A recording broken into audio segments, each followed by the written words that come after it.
ರಾಜ್ಯ ರಾಜಕಾರಣದಲ್ಲಿ ಸಾಕಷ್ಟು ಕ್ಷಿಪ್ರ ಬೆಳವಣಿಗೆಗಳು ನಡೀತಿದೆ. ಈ ಕುರಿತು ಮಾತಾಡಲಿಕ್ಕೆ ನಮ್ಮ ಜೊತೆ MLC ಅಂತಹ ಯತೀಂದ್ರ ಸಿದ್ದರಾಮಯ್ಯ ಅವರು ಇದ್ದಾರೆ. ನಾನು ಅವ್ರ ಜೊತೆ ಮಾತಾಡುವಂಥ ಕೆಲಸಕ್ಕೆ ಮುಂದಾಗ್ತೀನಿ. ಸರ್, ನಿನ್ನೆ ನೀವು ಕೊಟ್ಟಂಥ ಒಂದು ಸಣ್ಣ ಸ್ಟೇಟ್ಮೆಂಟ್ ಸರ್, ಅಂದರೆ ನಾಲ್ವಡಿಯವ್ರಿಗಿಂತ ತಂದೆಯವರು ಹೆಚ್ಚು ಕೆಲಸ ಮಾಡಿದ್ದಾರೆ ಅನ್ನೋದು ಸಾಕಷ್ಟು ಚರ್ಚೆಗೆ ಗ್ರಾಸ ಆಗ್ತಿದೆ ಸರ್. BJP ಅವರು ಸಾಕಷ್ಟು ಟೀಕೆ ಮಾಡುವಂಥ ಕೆಲಸಕ್ಕೆ ಮುಂದಾಗ್ತಿದ್ದಾರೆ ಸರ್. ನಿಮ್ಮ ಪ್ರತಿಕ್ರಿಯೆ ಇದಕ್ಕೆ? ಅದೇನಂತ ಗಂಭೀರವಾದ ವಿಷಯ ಅಲ್ಲ. ಸೊ ಆದರೂ ಕೂಡ ನಾನು ಸ್ಪಷ್ಟನೆ ಕೊಡೋಕ್ಕೆ ಇಷ್ಟಪಡ್ತೀನಿ. ನಾಲ್ವಡಿ ಕೃಷ್ಣರಾಜ ಒಡೆಯರ್ ಅವರು ಮೈಸೂರು ಸಂಸ್ಥಾನಕ್ಕಾಗಲಿ ಕರ್ನಾಟಕ ರಾಜ್ಯಕ್ಕಾಗಲಿ ಅವ್ರು ಕೊಟ್ಟಂಥ ಕೊಡುಗೆಗಳು ಬಹಳಷ್ಟಿವೆ. ಸೊ ನಾನು ಏನು ಹೇಳಕ್ಕೆ ಹೊರಟಿದ್ದೆ ಅಂತಂದರೆ ಅವರ ಕೊಟ್ಟಂಥ ಕೊಡುಗೆಗಳನ್ನು ಗೌಣ ಮಾಡಬೇಕು, ಕಮ್ಮಿ ಮಾಡಬೇಕು ಅನ್ನೋ ಉದ್ದೇಶದಿಂದ ಹೇಳಿದ್ದಲ್ಲ.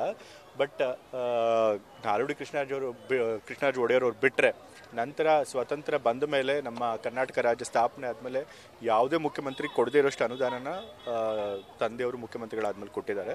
ಬೇಕಾದ್ರೆ ಅಂಕಿಅಂಶಗಳನ್ನು ತೆಗೆದು ನೀವು ನೋಡ್ಬೋದು. ಕಳೆದ ಬಾರಿ ಮುಖ್ಯಮಂತ್ರಿಗಳಾಗಿದ್ದಾಗಲೂ ಅಷ್ಟೇ, ಈಗ ಮುಖ್ಯಮಂತ್ರಿಗಳಾಗಿದ್ದಾಗಲೂ ಕೂಡ ಅಷ್ಟೇ ಬಹಳಷ್ಟು ಅನುದಾನನ ಮೈಸೂರು ನಗರಕ್ಕೆ ಕೊಟ್ಟಿದ್ದಾರೆ. ಅವ್ರು ಕೊಟ್ಟಷ್ಟು ಅನುದಾನ ಇನ್ಯಾವ ಮುಖ್ಯಮಂತ್ರಿಗಳು ಕೂಡ ಕೊಟ್ಟಿಲ್ಲ.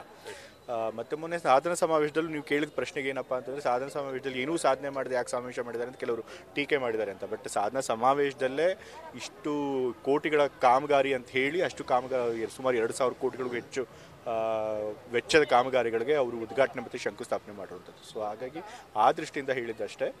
ಬಟ್ ಹಾಗಾಗಿ ಸಿದ್ದರಾಮಯ್ಯ ಅವರು ಕೊಟ್ಟಿರೋಂಥ ಕೊಡುಗೆನ ಜನಕ್ಕೆ ತಿಳಿಸ್ಬೇಕು ಅನ್ನೋ ಒಂದು ಉದ್ದೇಶದಿಂದ ಹೇಳಿದ್ದೆ ಹೊರತು ನಾಲ್ವಡಿ ಕೃಷ್ಣರಾಜ ಒಡೆಯರ್ ಅವ್ರನ್ನ ಗೌಣ ಮಾಡಬೇಕು, ಅವ್ರನ್ನ ಅವಮಾನ ಮಾಡಬೇಕು ಅಂತ ಹೇಳಿದಾಗೆ ಅಂತ ನಿಮ್ಮ ಹೇಳಿಕೆನ ತಪ್ಪಾಗಿ ಅರ್ಥೈಸ್ಕೊಂಡಿದ್ದಾರೆ ಅಂತ. ಹೌದು, ಖಂಡಿತ ತಪ್ಪಾಗಿ ಗ್ರಹಿಸ್ಕೊಂಡಿದ್ದಾರೆ.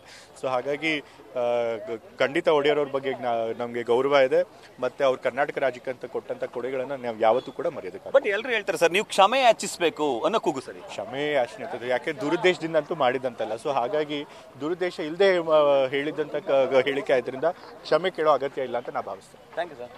ಇದಿಷ್ಟು ಯತೀಂದ್ರ ಸಿದ್ದರಾಮಯ್ಯ ಅವರ ಮಾತುಗಳು. ಕ್ಷಮೆ ಕೇಳುವ ಪ್ರಮೇಯ ಇಲ್ಲ ಅನ್ನೋ ಮಾತನ್ನು ಹೇಳ್ತಾರೆ. ಜೊತೆಗೆ ಅವರಿಗೆ ಕುಂದುಂಟು ಮಾಡುವಂತಹ ನಾಲ್ವಡಿಯವರಿಗೆ ಕುಂದುಂಟು ಮಾಡುವಂಥ ಹೇಳಿಕೆನ ನೀಡಿಲ್ಲ ಅನ್ನೋ ಮಾತನ್ನೇ ಕೂಡ ಹೇಳ್ತಾರೆ. ಕ್ಯಾಮ್ರಾಮನ್ ವಿನಯ್ ಜೊತೆ Ravi Pandavapura, news first Mysuru. News first ನಿರ್ಭೀತಿಯಿಂದ ನಿಮ್ಮ ಪರವಾಗಿ.